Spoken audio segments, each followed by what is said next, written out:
you had asked me, like, you had already pointed out, because you saw them immediately, some of Yeah. the dynamics that were going on, and you asked me what I missed, what you had missed, or if there was anything else, and I was filling in Right, right, other pieces, and one of them I called, not that I called it, it's known as the shared fantasy, but right. that both of them are playing a role in keeping this, what we call an enactment, alive. That's right. In the Yeah, enactment, yes. Yeah, yeah. so break that down. Do you think that the person who's in this relationship with the covert narcissist realizes there is an enactment? No, no way. No.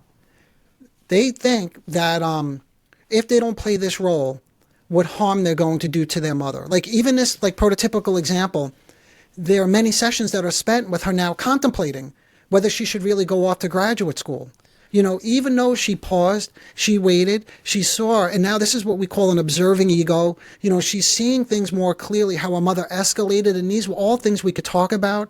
And then we start to explore what it was like for her not to immediately swoop in and please her mother.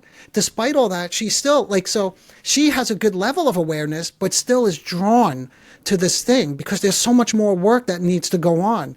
And that's what makes these things so complicated. So the short answer to your question is initially, I would say initially, they are not aware that they're involved in this enactment. It's at an unconscious level. It's not until you could step out of it and then see what's happening, then you become aware.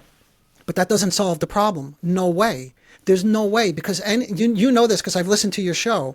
Personality disorders are very difficult to change, right?